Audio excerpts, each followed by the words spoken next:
Hey gang, what's up? Welcome back here to another edition of The Fishing Teacher, and really appreciate you guys watching today's video. Today's topic, guys, we're going to be talking about hot water or warm water and how that affects fish, how it affects their behavior, and things that you need to do to catch them. So we're going to get into some basic one-on-one information with that. I think it might help out a little bit. Real quick, guys, just our weekly reminder, please, if you haven't had a chance and you guys are sort of struggling to catch fish this time of year and into the fall, please check out our fall lake map breakdowns on fishthemoment.com.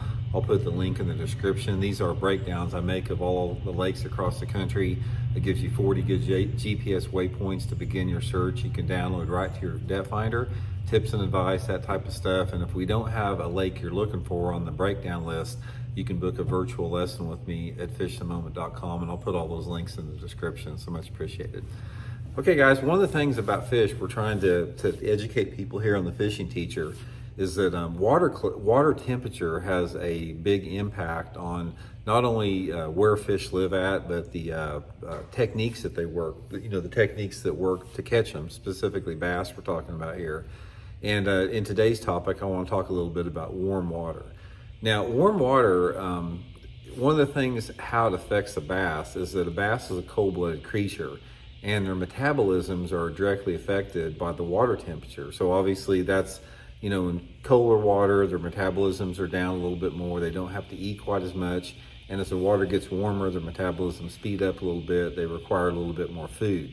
Now, it's not quite as simple as that. It's because there's other factors involved with that for some reason that I don't really understand. I don't think anyone really does, because theoretically, if you're talking about, okay, water, here we are in August when I'm filming this video, water's at the warmest it is all year, and the fish should be really hungry and biting, and they're not, because August is a tough month to catch fish. So what is the deal with that? So one of the first things that happens is water temperature when it's warm, like in the summertime of the year. It's my theory and been my experience in fishing that fish feed a lot at night. So that's one of the reasons it's so tough to catch fish during the daytime is they're getting full at night. They're going up shallow and they're eating crawdads and frogs and perch and whatever they can get a hold of. And by the time the daytime rolls around, they're simply not that hungry. Therefore, fishing's a little bit tougher there. So obviously, one of the things that you can do to help out, when you're dealing with hot water, is to fish at night. You're simply gonna catch more fish if you fish at night, and you're gonna be a lot more comfortable. So that's another topic that we'll talk about here on the video some other time. But specifically, what it does for daytime bass fishing, which most people do their fishing in the daytime, is hot water is going to cause fish to do three different things. It's going to cause them to move extremely shallow to optimize water oxygen levels, because a lot of times in shallow water, your oxygen levels are better because the wind stirs up the surface and creates oxygen. The second one is they're going to be deep in some situations, which is sort of the paradox, because that depth is affected by what is called the thermocline. Now, the thermocline is where the water stratifies in the summer, where it's cooler below and a little bit warmer up top. And below that thermocline, there's not much oxygen, so the fish tend to be above that thermocline. So they will be in deeper water as long as it's not below that thermocline. So, for example, if you have a thermocline at 20 foot, you need to fish less than 20 feet on the bottom, or for suspended fish. That's the third thing. What they do in warm water is they tend to suspend above that thermocline. So the thermocline is another topic that we'll talk about before, but one of the ways that you can find out what the thermocline is if you're on a lake and you have an electronics unit, say you just have 2D sonar. If you graph around like a main lake point out in, deeper water, you can pick up the thermocline by two ways. If you have a really good unit, you can actually see the thermocline on your unit. It actually comes across as a line on the screen. And then the other way you can determine the thermocline is how much fish activity that you see below a certain level. If you notice that you don't see hardly any fish below a certain level, a lot of times that thermocline is going to be above where you see like the balls of bait fish and that type of stuff. So that's the three things that they do in there. Now, as far as techniques go, as far as how you can capitalize on warm water, as far as catching fish, number one, go early and late in the day. Guys, the fishing is going to be better early and late in the day for the most part, unless you're fishing up in some of the northern smallmouth fisheries, which is a different environment up there.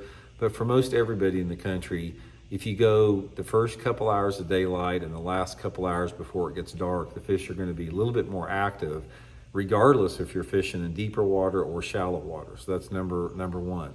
The second thing with that is if you're fishing where the water is really hot in the summertime during the daytime, and you're fishing some shallow water, you got to fish shady areas.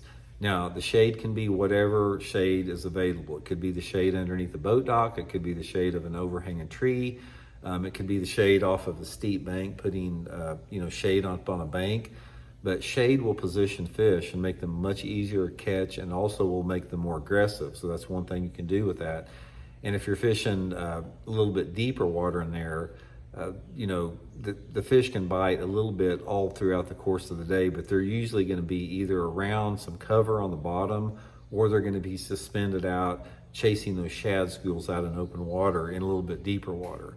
So from that standpoint, you really have to decide how you want to fish. And how you want to fish, a lot of it has to do with the type of lake you're in. If you fish a lake like my home lake here in Table Rock Lake, there's a lot of fish that suspend out in open water because the water is fairly clear and you have a mixed species of fish. But if you fish a place, say for example, like the Arkansas River, like down by Little Rock, Arkansas, where it's just a river system with dirty water, the fish are going to be shallow all the time. So it depends on the environment that which you fish in. But one of the things that another thing you have to remember in the summertime, if you have to give a big overview, is try to fish lures that cause a reaction strike.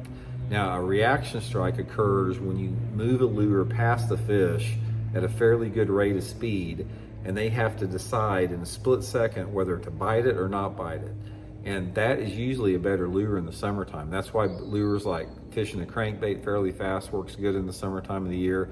Fishing a topwater fast is they don't have time to think about it.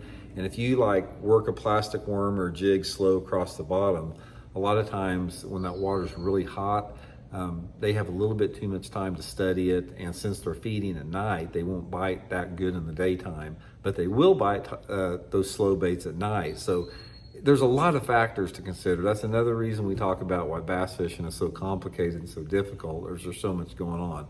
But guys, my advice as far as fishing when the water temperature is the hottest, fish at night if you can stand it, fish early in the morning, late in the evening, and fish smaller lures that move pretty fast, and that will usually generate a few strikes. So anyway, hope it helps out. We'll talk later.